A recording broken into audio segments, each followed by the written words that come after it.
Hello, everyone. Thank you so much for joining today's live stream. And today we're going to be discussing our favorite topic, which is spam. And a lot of people think that they understand spam and that they just let their mail program handle it. And a lot of times that isn't always the case. Folks who write these spam emails are getting better and better at manipulating people into clicking because people are so programmed to not click. So in today's video, what I want to do is I want to kind of go through some of the basics of spam, how it works, what to look for when you see a spam message, how to identify spam, different characteristics, things that you can do without ever actually clicking on the message to help keep your system clean. So I hope you enjoy it. I've got a lot to cover. I'm going to try to squeeze it in as quickly as possible so we don't have another 3 hour live stream. That was tons of fun, but ooh, boy, I tell you what. If everybody can hear me, just let me know. Or if you have any issues hearing me, give me a holler. Let me know. But what I'm going to do, I've set up one of my throwaway email accounts, which gets a lot of spam. I kind of wanted to use that as an example for you and go through some of my messages so that you can kind of see for yourself what to look for, and then maybe that will help you going forward. So, the first thing I want to talk about is really what is spam. Everybody talks about it and they know the word, but to them, it's just kind of a generic term. And basically, what it boils down to is, first of all, spam's never going away. So, it's all about money. And as long as it's all about money, it's going to be here forever. Nobody is ever going to find a way to defeat spam, just like bugs and viruses and things like that. As soon as somebody tries to figure out a way around it, somebody's going to come back and find a better way. So get used to spam. But what you can do is protect yourself and not allow yourself to be subjected to either a spam message or even worse, a phishing attack, which we'll cover phishing a little bit later. And definitely want you to pay attention to that because that is definitely where people find themselves in some real trouble because some of these messages look really legitimate and they're not. So I'm going to show you how to get around all that. I'm going to show you what to look for. And again, so next time you see it, you may think something just doesn't seem right. So simply put, spam is about money. Anytime you get a spam message, somebody's getting paid. If you click on a link, somebody is getting paid. Just like an Amazon affiliate, if somebody clicks on your link and purchases a product, you're going to make a percentage of that. And the same with spam messages. The only difference with that is that instead of me pointing you to an Amazon affiliate where you click on it and I may make a few pennies off of a purchase, spam is in bulk. So someone will go out, for example, and buy 1 million AOL email addresses. Okay. And they may pay, let's just say, $200. And out of those 1 million email addresses, someone will blast out an affiliate spam message to all 1 million of those people. Well, if they're getting paid based on a percentage of how many people click, they may make way more than their initial investment. And so really their only trick is to make sure that they've got emails to send to. So again, we'll cover all that and what to look for and things that should just pop out to you when you see a message, and we'll go from there. So the first thing that I really want to cover is how you can help prevent or cut down on the amount of spam you get in the first place. Obviously, if you don't get a lot of spam, then that's not a big problem. Okay. Now, back in the day, a lot of people used services like AOL and Hotmail and MSN and, even going further back, CompuServe and things like that. And those mail programs are notorious for being hacked. And what happens is, and I pick on AOL because I really hate AOL.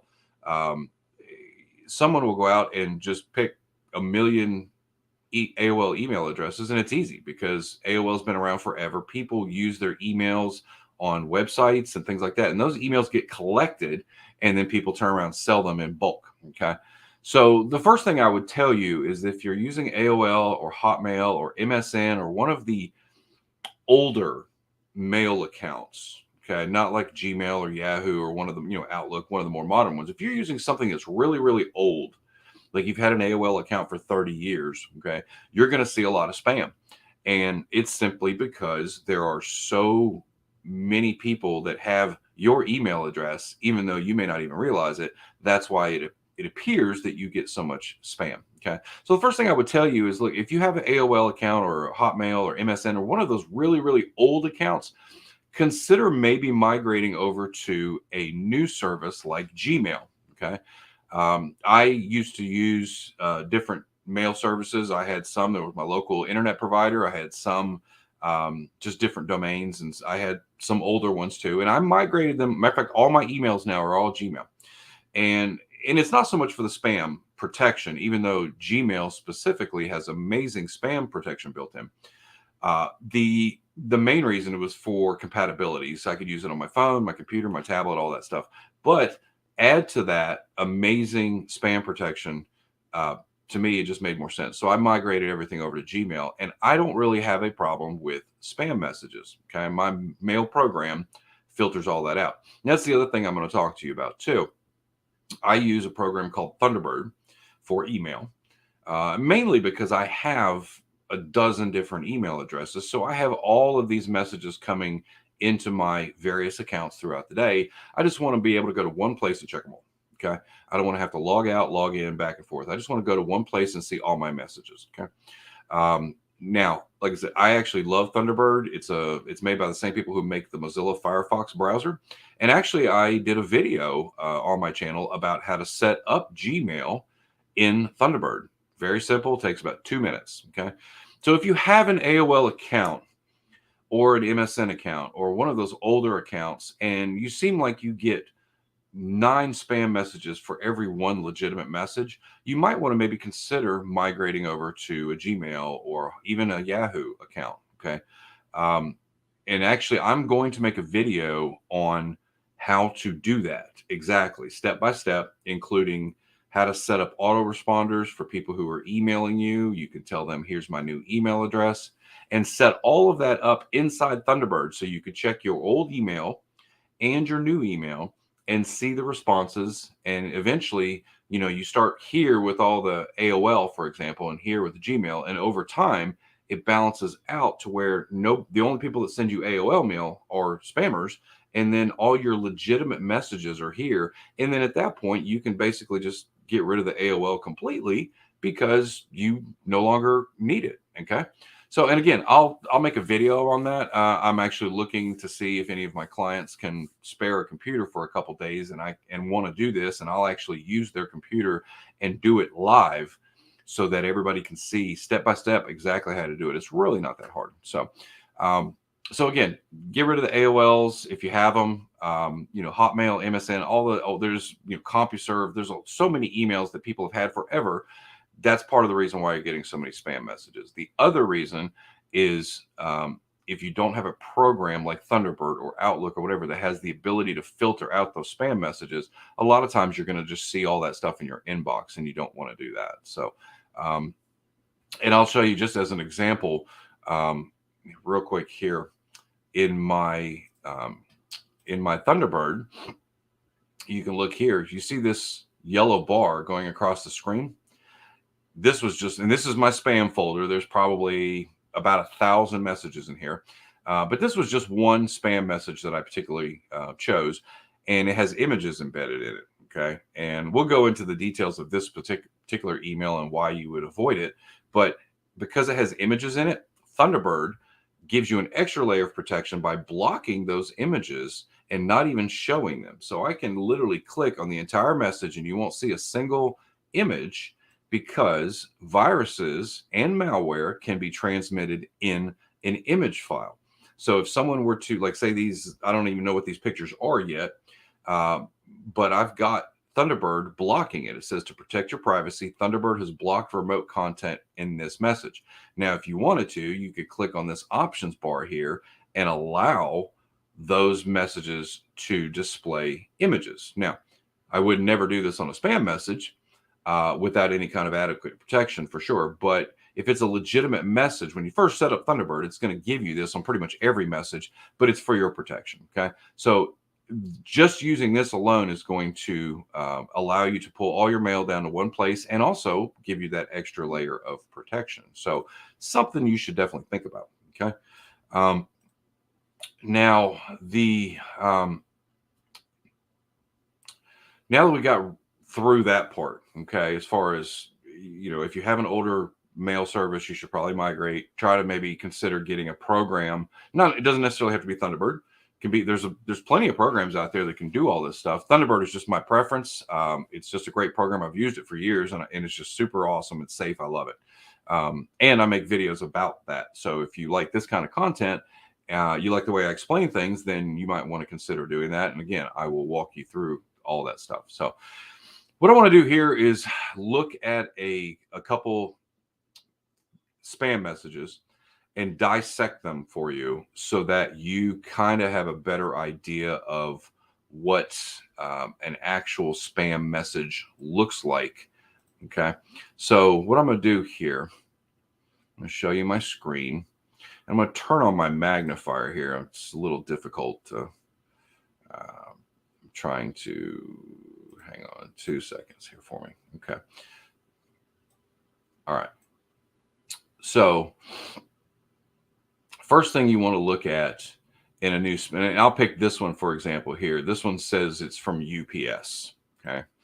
And this could be a potential phishing attack, and most likely is, but a lot of people just see UPS, or in this one, PayPal, or McAfee, which is a popular antivirus. Okay. These are all sometimes attempts at phishing and sometimes just attempts at spamming you. Okay. So we'll just pick on this one, for example. So this says it's from UPS. Okay. And I'm going to hold my mouse here over in the message that popped up down here in the preview. It says it's from UPS, but look at the email address that's associated with that. Now, does that look like a legitimate UPS email? I mean, just looking at that would tell you that something just doesn't seem right. It doesn't look like it doesn't have UPS anywhere in the domain name at all. If you order something from Amazon, you would expect something from something at Amazon.com, or something at UPS.com, or something indicating the company that it's pretending to be. Okay, so that's clue number one. Okay, now the other thing that I always look at is subject lines. Okay, now like here, just look at some of these subjects. Okay, these right here are kinds that always get people. The final notice: your computer will no longer be protected. See, like this McAfee one here. Okay, your McAfee subscription may have expired. Well, guess what? If you have a McAfee subscription and you are somebody who doesn't know any better, you might think legitimately that your subscription is going to expire. Okay, and again, this is probably an attempt at phishing. And what will happen is you'll look here and you'll see, click here to keep your machine safe. And it even has a countdown timer, and you click activate now. And this is what happens when you click on activate. Okay. You'll generally get some kind of error message, or look at that domain name. Now, does that look like anything that would have to do with McAfee antivirus? Not at all. Right. So the same with the UPS. If we click on that one, let's see, we received a reward. So let's click on that, and then it's going to pull up some kind of super long. And this is supposed to be from UPS now. Okay. Look at that. Okay. And then of course it pulls it up and it looks legitimate. I mean, check that out. It looks legitimate. They've even got pictures of the UPS truck. Dear UPS user, click here, accept this short survey. And guess what? At some point, it's probably going to ask you for your UPS login information. Okay. And when it does that, if you have a UPS account, you just gave someone access to your UPS account. And guess what? If you have a credit card attached to that, now all of a sudden somebody else can go order whatever they want and have it shipped on your UPS account using your banking information. Okay. So And there's a handful of other ones in here. Let me see if I can find. I tried to weed out some of. There was a bunch of adult stuff, and tried to weed those out before the live stream. Okay, here's a good one. Okay. Well, I'm sorry. Hang on. Let me go back to the UPS real quick because I want to show you another thing that you should look for. Okay. In this UPS, now this email address is my personal email. Okay. But look at the to line. The message was sent to James at AOL.com. I have no idea who that is. It's not me. Okay. Now, if there are some there are some spammers out there that are really good and are able to piece together email addresses and names and things like that.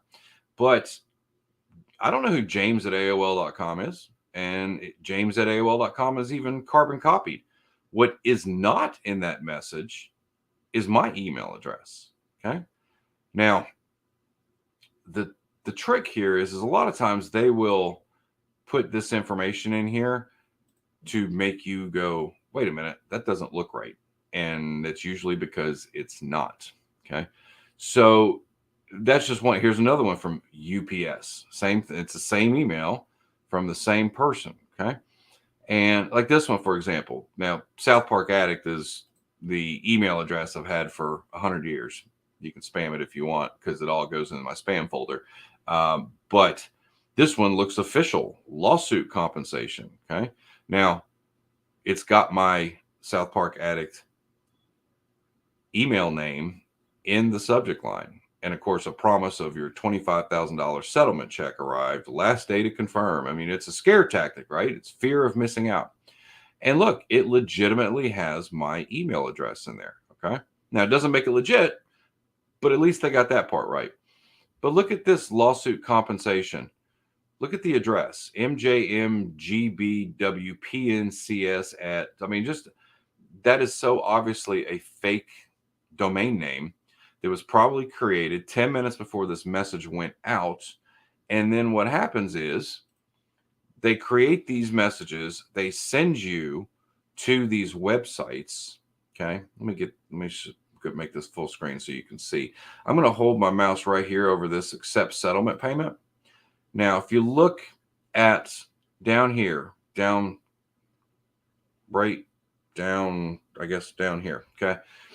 See right here, when I hold my mouse over accept settlement payment, that tells me where I'm going to go, what website I'm going to go to when I click on that link. Okay. Now, does that look anything like a legitimate website? No, it does not. And that's one thing that you absolutely have to pay attention to because some of these are really good.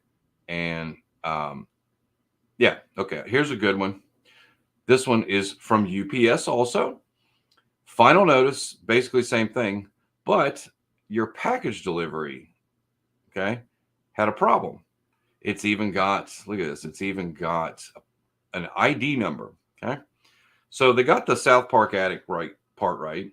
They've got my email address right because my email address has been on the web for probably 25 years. I was a beta tester for Gmail. That tells you how old it is. That South Park was cool back then. Unfortunately, we're not able to deliver your postal package in time because your address is not correct. Please reply us with the correct shipping address. Okay, timeout right there. Grammatical errors almost always are dead giveaways because legitimate companies are going to compose an email and then they're going to have somebody come behind them and proofread it. Okay. They don't make grammatical errors like that. So if something like, and they also don't generally use all these emojis in the subject lines either. I mean, that's just silly. When was the last time you saw a legitimate email from a legitimate company that had it? But please reply us with the correct shipping address. Okay. And if you say click here, again, some super big long, where is it down here? Some super big long website that I'm not even sure where it would take me, but it would probably try to take me to somewhere to where I can enter my UPS login, and then they have access to my credit card information. Okay. They could take over my account. Then they could turn around, call UPS and get credit, verify the credit card, and that's how they get you. But look at this also. This is from UPS, right? United Parcel Service. But look, best regards, USPS, as in United States Postal Service. Two competing companies in the same email. They obviously did not put a lot of thought into this message. But when they click here, when they put this link right here to click to update address, and I click on it, if it's legitimate, my guess is it's going to be, look. Now remember, this is from UPS, but now it's a U.S. Postal Service mail survey, but it's not even that. It's just a United States mail survey. See? Because if they had used United States Postal Service, now they're committing interstate fraud. So that's probably why they did that. But look, it looks legitimate. Click here, take the survey. It's even got reviews. Okay. But you should never get this far, because what's going to happen is you're going to see this and you're going to say, that's spam. Okay. So those are some things that you can pay attention to when you're looking at them. Look at the subject line, or first of all, look at the from. Okay. Now, none of these are 100% authentic, and I actually will show you a legitimate email in a little bit that is very similar to these, but it's actually legitimate. It does happen. But generally, the from is going to have some, if it's from UPS, it's going to have something that says UPS on it. Okay. And then you look at the subject line. The subject line just looks amateur. That's the only word I can use. It just looks amateur. Okay. Then you want to look at reply to addresses. Okay. If you don't know those addresses, first of all, you generally are not going, if they're sending something in bulk, you might see like undisclosed recipients or something like that, but you're not going to see a bunch of other people's email addresses. They just don't do that. Okay. So the subject line, the from, the to, all are either strange or incorrect. If you see one, let me see if I can find one that has a bunch of twos. There's usually tons of them. I tried to weed out a lot of emails because I get a lot of adult spam. So I was like, wanted to make sure that I, got rid of all that. Well, anyway, look, see, so when you get an email, even if the to is correct, it doesn't mean it's legitimate. Okay. Just because they got your email, they could have pulled that off of some website that got hacked that you entered your information into to become a survey participant, and they got hacked and they got all the emails out of that. So that just because they have your email doesn't necessarily mean anything. But look at this. Hello, I'm the Chinese software engineer who hacked into your device OS. Didn't tell me which device, just my device. I've been watching you for months now. The thing is, you've been infected with malware through the adult website you visited. Notice there's no specifics. Everything is generic. Okay. That's what cracks me up about this, because people actually click on these. Okay. I have downloaded all confidential information from your system, and I got some more evidence. In case you're not familiar with it, I will explain. Except that they did not explain. They're still speaking in generic terms. The virus gives me full access and control over your computer, blah, blah, blah. Why didn't your virus detect it? Blah, blah, blah. By the way, if you send me 0.015 Bitcoin, I will basically remove the virus that I put on your no-name system that I promise you that I actually did. And you're like, great.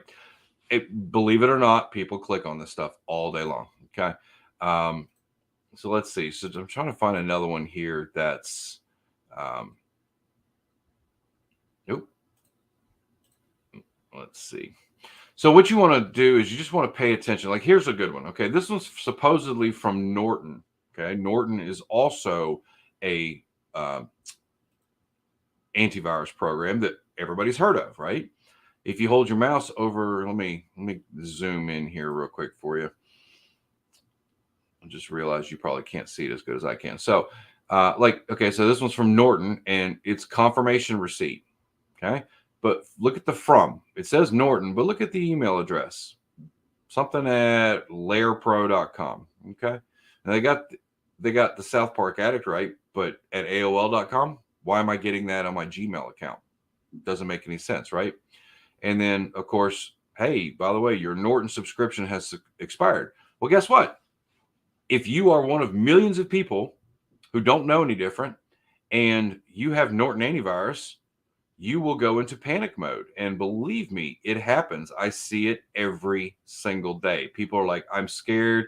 I thought I paid for this. And I'm like, look at the message. It's obviously fake. But that's why I'm making this video, because what I think is obvious, I realize that not everybody sees it the same way. They just see the words. They see your subscription has expired. They see I'm going to take over your computer. Or in case of last email, it's I know what you've been looking at, and if you don't want me to tell your wife, well, yeah, here, take my money. Take my money. Okay. And it happens every day. So here, look, the message here from Norton, the antivirus company. Dear FHLRL. Okay. Now, have you ever gotten a legitimate message from a legitimate company that you actually paid for the software and they referred to you as a random string of letters? Or do they say, Dear Scott, or Dear email address, we noticed this, that, and the other, right? That's what they do. That's a legitimate email. But this one, your username is blank. Don't know your password or want to change it? Send password reset email. Need more assistance? We're happy to help. And oh, I'm sure you are. Okay. So in this case, when you look at the message and you start scrolling, look at this. All this junk. And then, by the way, Dear Claire, thank you so much for signing up to regular updates from Alzheimer's Society. I mean, a lot of times all you have to do is actually look at the message and it's obvious that it's spam. Okay. Now, again, remember, all of these messages are in my spam folder. For clarification, these are all spam messages. These have all been filtered out of my inbox into spam. And that's something I'll show you how to do to make this happen. But it does take a little time and effort. But eventually you can get control of your mailbox to where you don't have these all day. Okay. Now, here's an example of one. A T-Mobile. It actually almost looks legitimate, but what's .t.mobile? Thank you for using .t.mobile. Okay. Well, stuff like that is just, it should be obvious when you see it. But in this case, like I said, I have Gmail, and Gmail does a really good job of recognizing this stuff for you. Okay. And I know a lot of people actually are Gmail users, and good for you.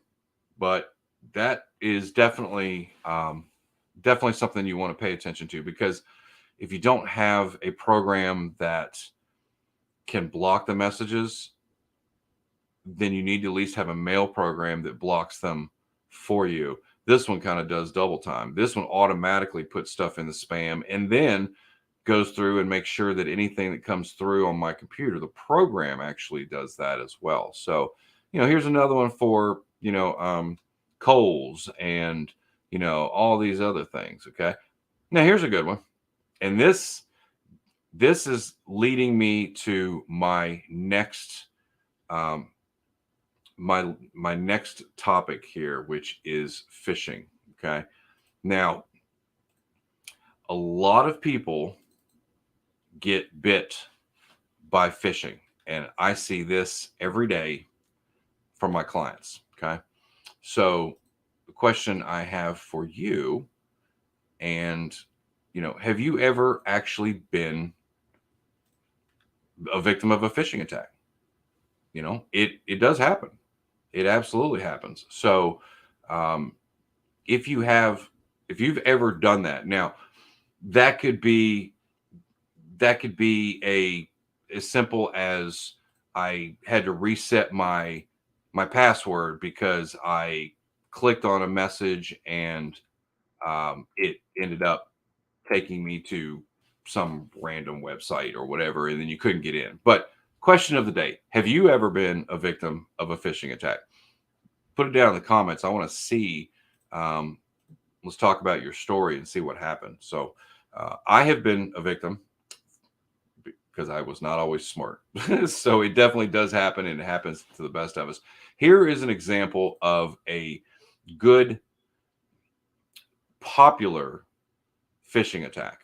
Okay. And it's because it uses, in this particular case, it uses a service called Venmo. Now, if you don't know what Venmo is, Venmo is basically like similar to PayPal. It's it is an escrow service. Okay, so you could transfer money to your friends, so on and so forth, and it allows you to basically like pay people back, and you can pay anybody for anything with Venmo. Everybody uses it now. Okay, real quick, hey Nico, how you doing, buddy? Hey Michelle, good to see you guys. Thanks for joining in. So this particular situation here. Now, granted, it's still, if you look, let me show you that magnification here. If you look again, same rules apply. Look at it says Venmo. It says Venmo in the subject line. Please confirm receipt of $500. Well, especially nowadays, who wouldn't jump all over that, right? So, hey, Venmo said somebody sent me $500. Well, okay, I'll click on it. Okay. Well, guess what? If you have a Venmo account, it also is attached to your banking information. You may have a Venmo balance. You may actually have money in your Venmo account. And if you clicked on this link and logged into Venmo, you just gave that bad guy access to your account. So if you look at the Venmo address here, it doesn't say Venmo anywhere in it, right? But that please confirm receipt of $500 sure looks tempting. And then congratulations. That should be a warning right there. They've got the Venmo logo, but congratulations, $500 has been sent to my email address. Okay. So complete the necessary steps to finish. So yeah, let's do that. I will click accept money and let's just see what happens here. My guess is it's going to look a lot like Venmo and take the survey. And I'm guessing at some point, I'm not going to continue with this, but I'm guessing at some point when I've taken this survey, it's going to have me log into Venmo to transfer those funds over. Okay. And when it does, I'm basically opening it up wide for anybody who wants to get a hold of that money. And that is where, oh, well, that was nice. Sorry about that, guys. Trying not to get demonetized here. Thank you very much. So that's something that you have to be careful with when it comes to phishing. Okay. So say, for example, and this is what I tell people all the time. If you get a message from, let's just say you get a message from Amazon. Okay. And I get these all the time. It's your package was delayed. Click here to update the address or something like that. That's a phishing attack. Okay. It's called phishing, Phishing. The whole purpose of that is to throw the reel, catch a fish, and hopefully somebody logs into a website and gives them their information. And if I gave you my Amazon information, that would be the worst imaginable thing ever. So let's just say I have an Amazon phishing attack and I click on it and I log into what looks like Amazon. I can't log in, so I have to go change the password, and then I end up giving them my password, and boom, there you go. So now they turn around, go to Amazon.com, use my email address, which they already have, use my password, which I just changed, and now they have access to my Amazon account, which also has access to my credit cards, which has gift cards and balances and things like that. They could order anything they want, bill it to me, boom. I have no control over it. One click can cause that. Okay. So if I got an Amazon phishing account, I could click on that email, even if it was really, really good. I could click on it, or you do the smart thing and you open your web browser and you do like I did, and you go to Amazon.com, which is the original destination, or what you thought was the destination, right? So if there is a problem, and this is whether it's, I pulled up Amazon here, Wells Fargo. I see these all the time where people say there's a problem with your Wells Fargo account. Well, they'll blast those out to millions of people. If you have a Wells Fargo account and you don't know any difference, especially folks in the late 40s, 50s, and older who didn't grow up with this kind of generic knowledge, they're going to freak out. And they're going to click on it, log in, use their username and password, and boom, now you just gave somebody access to your Wells Fargo account, which could have your entire life savings in it. Okay. Scary, right? So in that case, in the first example, go to Amazon.com. If there is a problem with your Amazon account, I promise you, Amazon's going to pop it up right here on your screen before it shows you anything else. That tells you that there really isn't a problem. that it was in fact a phishing email. Same thing with Wells Fargo. If you go to the actual Wells Fargo or the First Tennessee or the Bank of America or whatever bank it is, when you log in, if there is an actual issue with your legitimate login as that email purported to be, you'll see that when you log in. Okay. So what that does, if you just don't automatically click in the emails right off the bat, you're going to be safer. Okay. Now, one thing that I just thought about that I didn't originally plan on talking about, but this is also a way that people get scammed really bad. So I'm going to pick a few names just at random. Okay. So we're going to say Susan doesn't really know much of anything, not really computer savvy, pretty much believes everything that comes to her email. Okay. Susan picks up a bug. That bug goes into her mailbox and basically creates duplicates of every email address in her inbox. Okay. And then whatever ended up getting in her email will turn around and then send itself out to dozens, hundreds, thousands of emails that are in Susan's inbox. Okay. Now, here's the problem. That in itself would be no big deal. But say Nancy, Susan's friend, is also maybe not as computer savvy. Nancy sees an email from Susan and she trusts Susan. So she clicks it. Well, she trusts Susan. She doesn't necessarily trust something that it says came from Susan. Well, it says Susan. It had to be Susan. She sent it. Well, no, it can happen without Susan's knowledge. Once you get that bug on your computer, it can replicate through your mailbox and then out to every single person in your contact list. So, and I've done this before. I've legitimately picked up the phone, texted somebody, called somebody, even sent a clean email, not a reply, actually emailed the person, hey, did you mean to send this to me? And then almost always it's, no, I got hacked. I got a virus, this and the other. Okay. And that's how you know somebody's sending you something, like somebody you haven't talked to in years randomly sends you a message. They'd have no reason to send it normally, but I haven't talked to that person in years. I'm going to click it. Okay. And what happens is it replicates. And every time it replicates, it doesn't just replicate times one. Okay. If each person has 100 mail accounts in their mailbox, now it is replicating times however many people are in their mail. Okay. And that is definitely something that you have to be careful of. Okay. Now I want to get to, oh yeah, let's see. I got to show you guys this. Pike says, I love getting prizes from CVS, Home Depot, etc. when I haven't been to those places in months and years. I know, right? I mean, think of all the UPS and PayPal stuff and gifts we're getting. It's crazy. So, several attempts personally plus multiple times weekly among clients. Yeah, I mean, you're in the IT business. You know, you've seen it a dozen times for sure. So, yeah, and a lot of this, like I said, it's so much of this is common sense to people like us. Okay. We've done this forever. We could do it in our sleep. We know, but it's called best practices. Okay. For regular people, it's just called email. And just like you would, you take precautions when you get in your car, you put your seatbelt on. Some of you actually look at stoplights or you look both ways. You take precautions.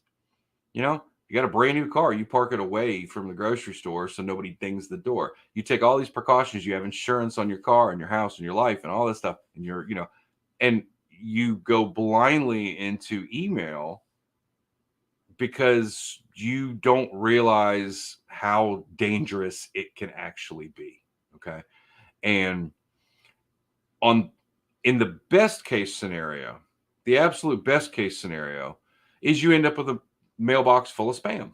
Okay. It is what it is, right? So that's best case.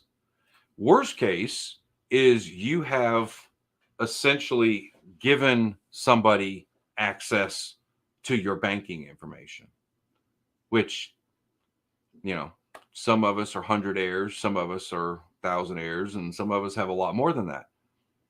Regardless of what the amount is, people all have bills. And the last thing you want is, one, for somebody to drain all your money. Your bank will take care of it, but you have to prove that it's fraud. Then you have to wait and have them send you another card. You still have no money because the bank is going to take a couple days. So you have no money. Your bills are not being paid. Checks are bouncing while you wait on your new card. Then you have to go online and tell all these, Amazon and all these other places, Walgreens, Walmart, you have to tell all these people your new card information because you clicked on one email. And at the end of the day, when you realize what happened, you're like, I don't even know why I clicked it. Happens every day. Every day I see it. So the last thing the second to the last thing I want to talk to you about is message filters. Now, I'm going to show you my main inbox here, okay? And I want to show you that you saw the 1,000+ emails that were into my spam, okay? But occasionally, one or two get through. It happens, right? So, and as you can see, you look here, see this little, the little fire icon? I don't know if you can see that, but right here next to the name of the from, that indicates that it might be spam, which is probably why it ended up in my mailbox. But yeah, I mean, if you look, I get, and again, I've got a gazillion emails, but yeah, stuff like this sometimes sneaks through for whatever reason, okay? But the majority of my email, you look, it's been filtered out, okay? And you can do this by using a good program like AOL. I mean, not AOL. Can't believe I said that. You can do this by using something like Gmail, okay? Because that's going to have great spam protection built in. But what you can do is create what I call message filters. Now, there's a couple ways to do this, and I actually did a video on this, how to create message filters. You can check it out on my channel, but I'll show you here. So, like, say for example, this email from Car Shield. Okay, now this is totally a spam message. It even tells me it thinks it's junk mail right here. Okay, and I can go over here and say, nope, it's not junk. Just like that Apple, where is it? I had an Apple one just a minute ago when I set up my my Apple Watch. It even thought that was junk. Okay, but turns out it was legitimate. But the program, it just said, let's just be sure. Okay, so in this case, where was the one? I just saw it. It was, I lost it now. Okay. All right. So you can do several ways. You can create filters, okay, by sender, by subject, or by message body. In other words, this right here, in other words, if it's, it's got an email address, okay, this is the least recommended way, simply because when you do, they can just change the email account and send you another email tomorrow. So creating a filter today does you no good. What it's better to do is create filters based on words.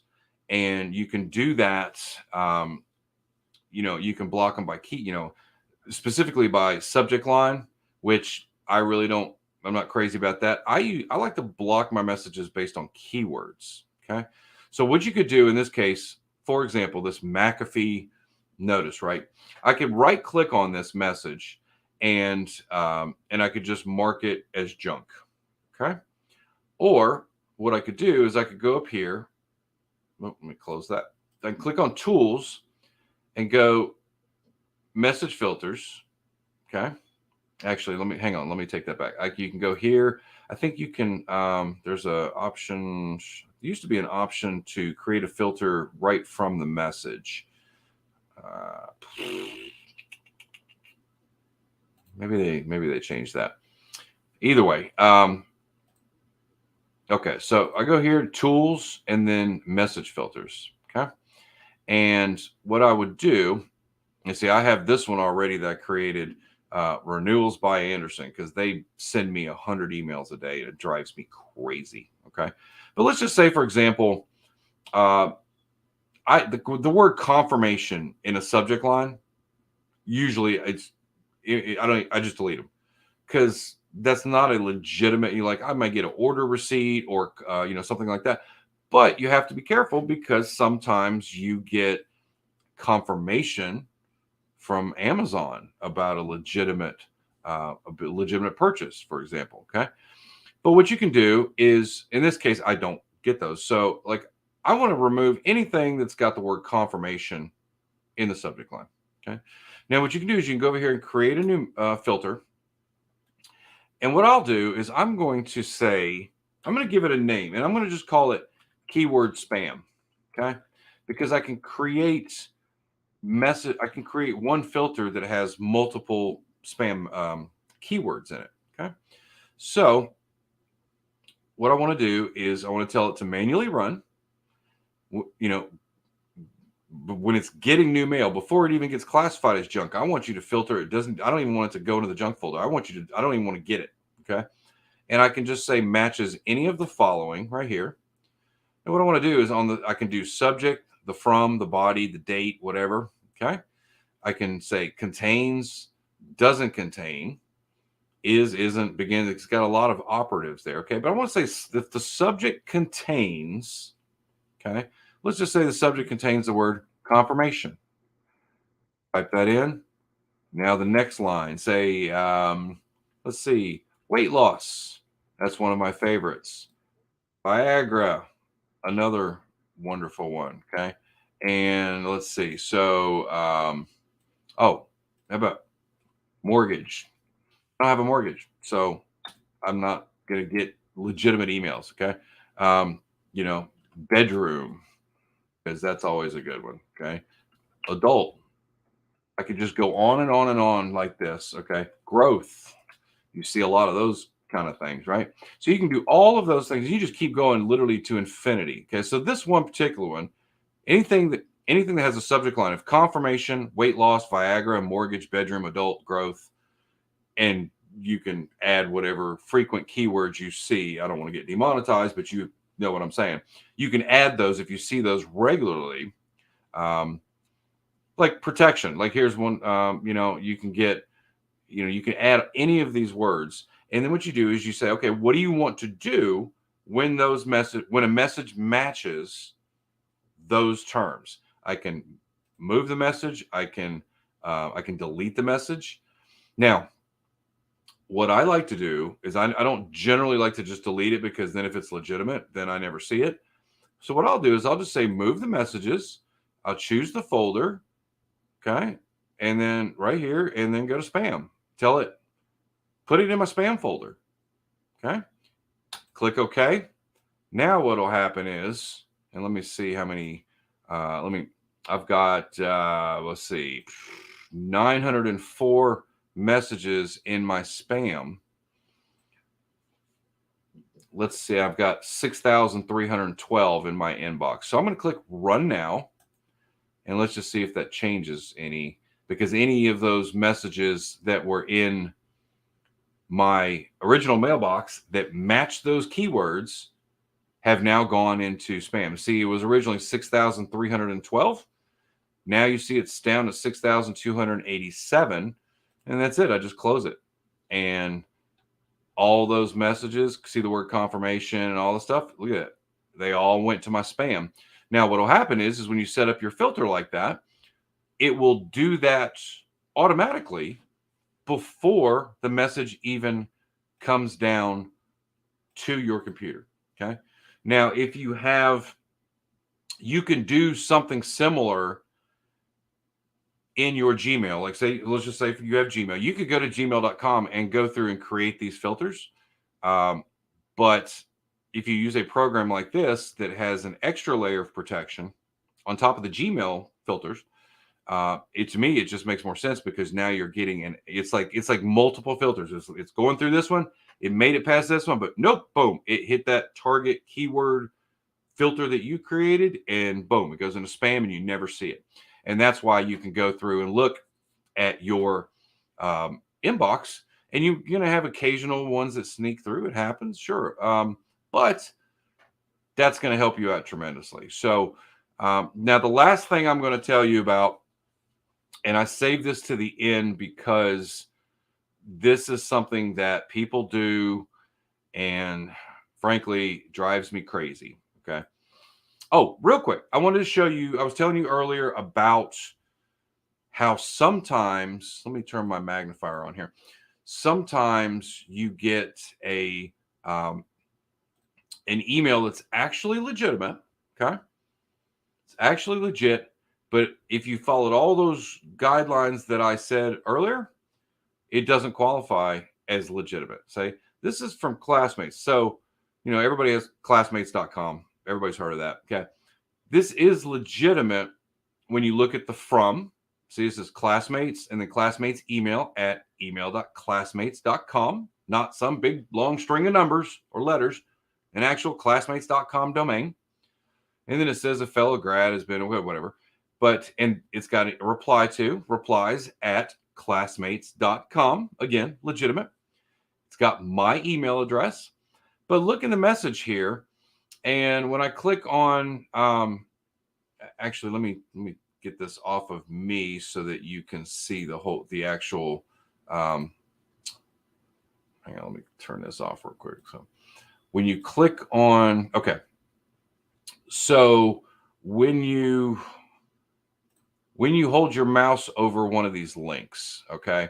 So see where it says see now? Look at that down to right over here. Okay. Right here. Watch this area over here as I hold my mouse over this. Okay? That doesn't look anything like classmates.com. That's www.pplcnhld.com/ a whole bunch of strings and letters and numbers, right? It goes on and on and on, right? That's an example of a legitimate email actually not, yeah, here you go. See, look at this. If I were to, let me show you what it looks like. If I copied that link, okay, and just pasted it here, that's the link. Starts with HTTP and ends there. So when I click this message, or I see that link right there, that's what it's going to. Now, any other day, I would say that's not legitimate, right? But in this case, it actually is. Now, the reason I can confidently say that is because its email is from Classmates, who I trust. It's the reply to is Classmates. And look, it doesn't have, hey, FLBRM. Hey, Scott. Okay. Now, if I were to click on this and it pulls up a website, it actually legitimately pulls up the Classmates website. Now, you wouldn't know that just by looking at it, but if you look down here in the bottom left, right down here, when I hold my mouse over the word Classmates, www.classmates.com over the header, right? I have no idea who Heather Stiles is. Okay. So, but look, it's got my high school. It's got my picture, my name, my guest book. I know this is legitimate. Okay. It's got my high school yearbooks and all that stuff. Okay. So that is one way that you can definitely tell for sure by paying attention to that stuff. And what will happen is I refer to it as training your mail. Okay.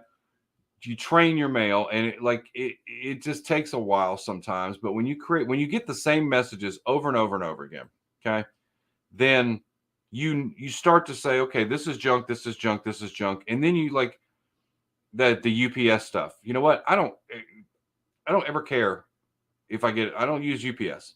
So if I get anything that has UPS in the from, the to, the subject, the body, I don't care. I don't use UPS. Therefore, if I delete any message that has UPS in it, then I never have to worry about potentially clicking on a phishing email. Okay. Now, like I said, I have been bit by it before. And trust me, when you get hit with phishing, It is absolutely dreadful because it's, just trust me, you don't want it. Okay. Now, the last thing, the bonus feature that I want to talk about is something that people do that causes more infections than anything else. Okay.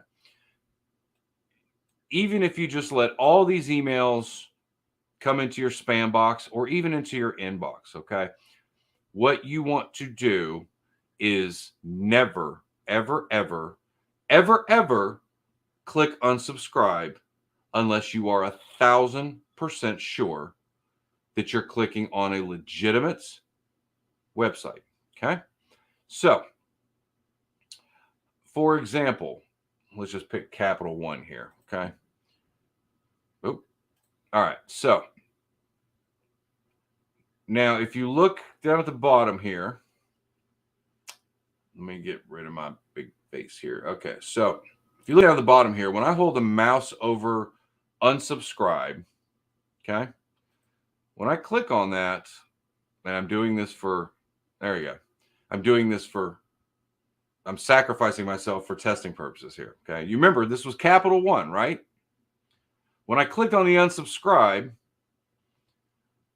why does it take me to yachtgarageshop.com and some PHP website that is some kind of form that I got to fill out? And magically, if I put my email address in here and I click remove, some people would think, oh, that's how I'm going to get rid of my spam. I'm just going to click unsubscribe and I won't get it anymore. That's exactly the wrong way to approach it. So here's what happens in the real world. This looks like Capital One. Kind of looks like Capital One. When you click on it, the link that it takes you to doesn't look like Capital One. Well, let's just say for sake of argument that you think it's Capital One. You don't want to see these anymore. I don't know why they email me every day. Just quit sending me email. I want to unsubscribe.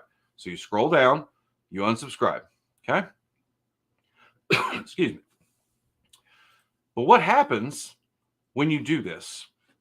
The person that sent this email, which again is some big long string of letters and numbers, IQUHVIPAZHLM.com. Does that sound like Capital One? But what you just did is you told that person who sent that email, by the way, I know you bought a bunch of email addresses in bulk and blasted out this one email to everybody to see, because if they buy 1 million email addresses, thousands of them will get bounced back, meaning it's undeliverable, the mailbox is full or whatever. And what they do is they just take those emails off their list, and now they have a cleaner list of maybe 870,000 emails that it did not get bounced back from. And now they say, okay, well, at least those mailboxes are active or not inactive. Okay. But what happens is they're looking for, they're looking for mail accounts that don't bounce. So if I send an email out and it doesn't come back as undeliverable, then okay, that might be a legit email. But if I click on that unsubscribe and say, here's my email address, unsubscribe me, I just told that guy, here's my valid email. I'm an actual person. And guess what? Instead of removing me, now they're going to blast me with even more email because I wasn't smart enough to realize that that button I clicked on was actually not legitimate. Okay. So, like, sounds complicated, but it gets easier to recognize the more you pay attention. Yeah. It's just like anything else, man. It's, for us, we've been doing it so long, it's second nature. But if you aren't 100% sure of what you're doing, and you're just like your average person who clicks on email and doesn't think about it, all it matters is that somebody else makes an email that looks legitimate enough for you to click on it. And then next thing you know, your world is turned upside down. So that's what I have for you today on how to efficiently manage your email, how to cut down on spam, how to avoid a phishing attack, how to create message filters, how to pay attention to things in email so that when you see them, next time you're going to be like, I got you. Okay. Don't let yourself fall prey to this. And then what will happen is over time, you will have a mailbox that, you know, like, okay, like I was showing you earlier, I have 6,000 emails in here, okay?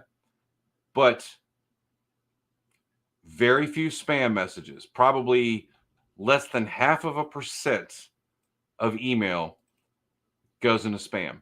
If I need to check my spam folder because I'm waiting on an email, I can do that, which is why I don't delete them through the message filter. I'd say move to spam. Just move it out of the way. If I need to go look for it, I'll look for it. But in the meantime, just move it in there. So that's it. I mean, it's really, in a nutshell, it's that simple. So if you just follow these basic, what we call best practices, you can have a better, cleaner mail experience, not get infected, not get your money taken, not have your Amazon account taken over, and your world is suddenly just a better place. So we all get too much email as it is already. But anybody that says, hey, you know, figure out how to get rid of all the spam. Well, no, you can't. It's not going to go away because they get paid to do it. So anyway, so that's all I have for you guys today, unless you have any questions for me. I definitely like doing live streams. I'm kind of addicted now. So if you have suggestion for a next live stream, leave a comment down below. If you're watching this on the replay, feel free to leave me a question and I'll do my best to answer it for you. And in the meantime, we'll see you next time. Thanks so much for watching, guys.